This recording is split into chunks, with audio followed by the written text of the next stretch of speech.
오늘 하나님께서 우리에게 주시는 말씀은 사무엘상 18장 5절에서 16절까지 말씀입니다.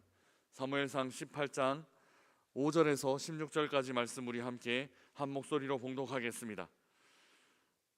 이것은 하나님의 말씀입니다. 다윗은 사울이 보내는 곳마다 가서 지혜롭게 행하매 사울이 그를 군대의 장으로 삼았더니 온 백성이 합당히 여겼고 사울의 신하들도 합당히 여겼더라.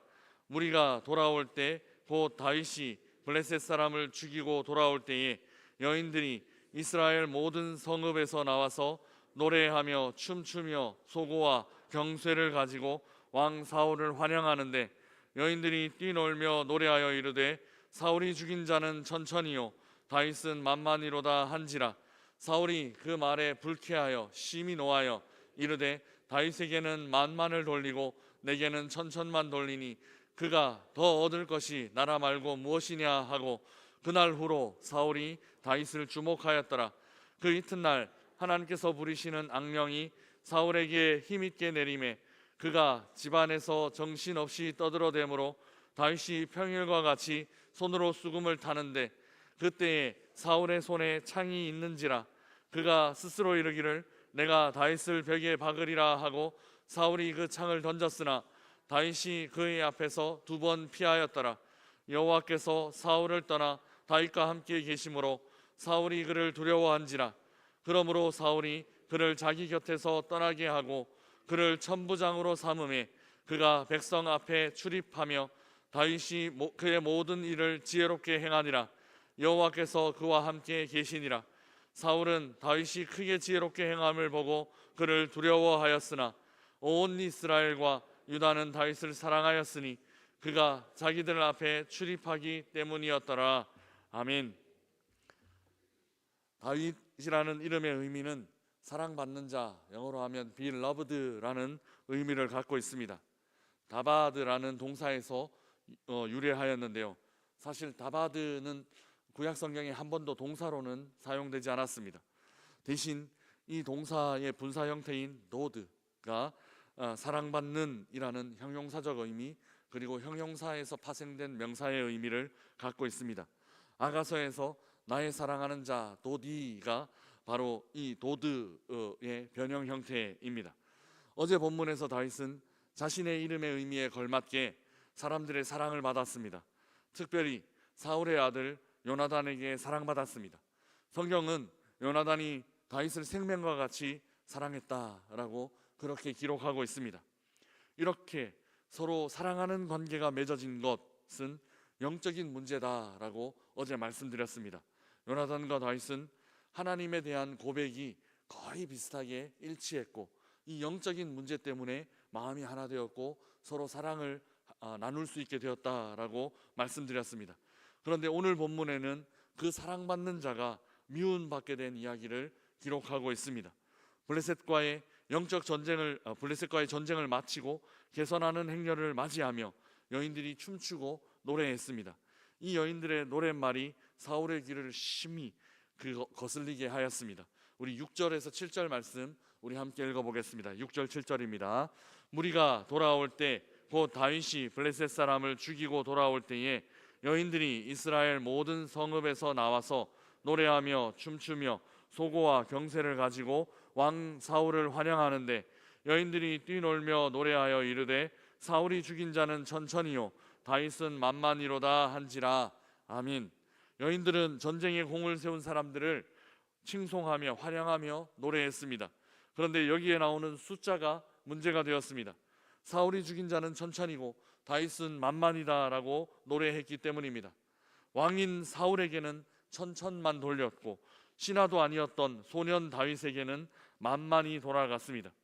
거인 골리앗을 혼자 나가 싸워 이긴 장면이 온 백성들의 머리에 인상 깊게 새겨졌기 때문일 것입니다.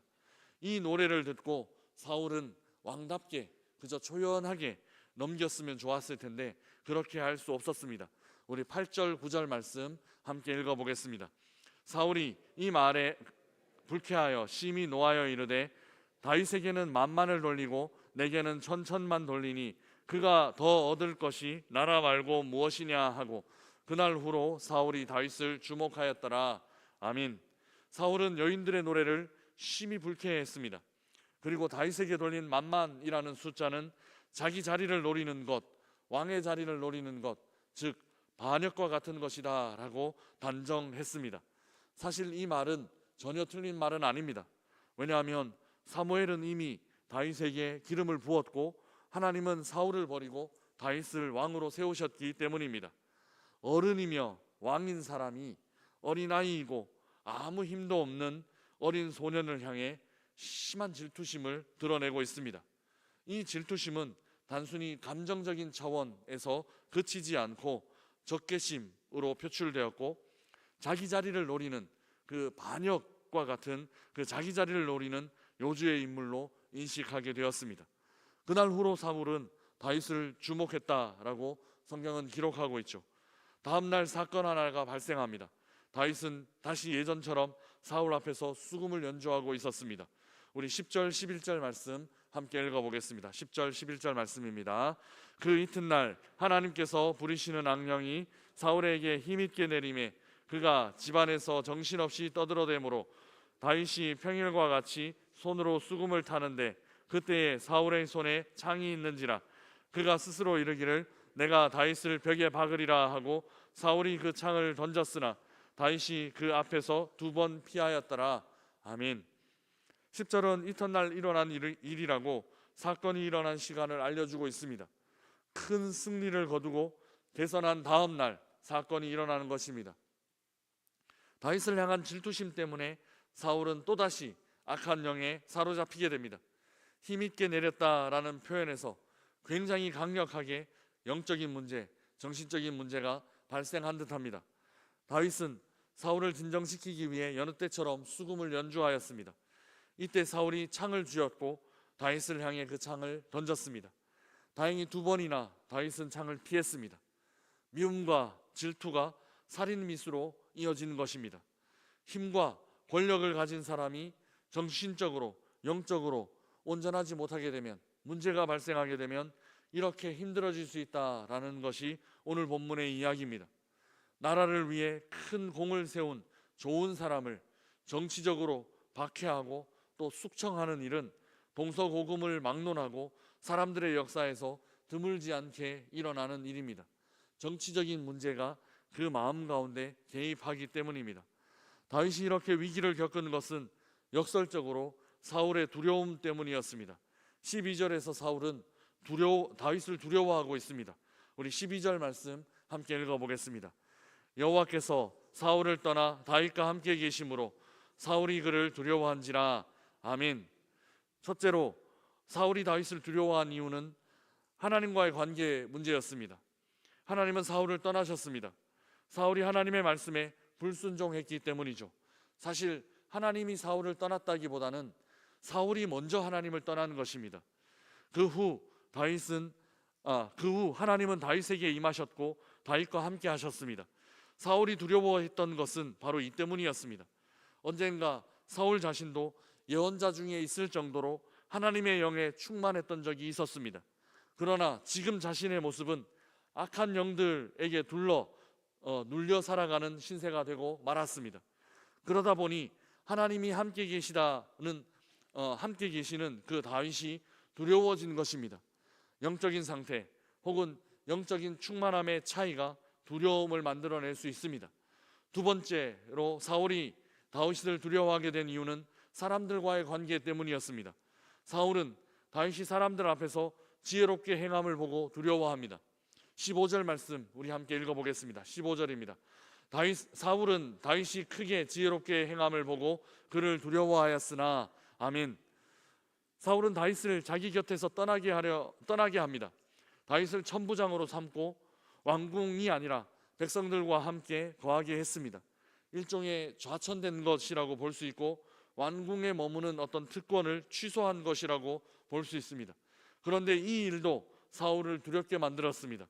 다윗은 왕궁 밖으로 좌천된 후에도 맡겨진 모든 일을 지혜롭게 잘 처리했습니다. 그렇게 모든 일을 지혜롭게 처리할 수 있었던 이유는 단 하나입니다. 하나님께서 다윗과 함께 하셨기 때문입니다. 14절 말씀 우리 함께 읽어보겠습니다. 다윗이 그의 모든 일을 지혜롭게 행하니라. 여호와께서 그와 함께 계시니라. 아멘. 하나님께서 함께 하시는 일은 전쟁과 같은 극한 상황, 극적인 상황에서만 일어나는 것은 아닙니다. 하나님은 모든 일상적인 영역에서 우리와 함께 하시기를 원하십니다. 다윗이 전쟁에 있을 때에도, 다윗이 왕궁에 있을 때에도, 그리고 다윗이 왕궁 밖에서 백성과 함께 있을 때에도 하나님은 다윗과 함께 하셨습니다. 이 모습이 사울에게는 평안함으로 다가온 것이 아닙니다. 이 모습이 사울에게는 자연스러움으로 다가온 것이 아닙니다. 이 모습이 사울에게는 두려움으로 다가왔습니다. 다윗을 향한 사울의 두려움, 이 두려움을 우리는 어떻게 이해해야 할까요? 먼저 사울이 다윗을 두려워한 일은 왕이 한 소년을 두려워한 일입니다. 대부분의 경우 소년이 왕을 두려워해야 합니다.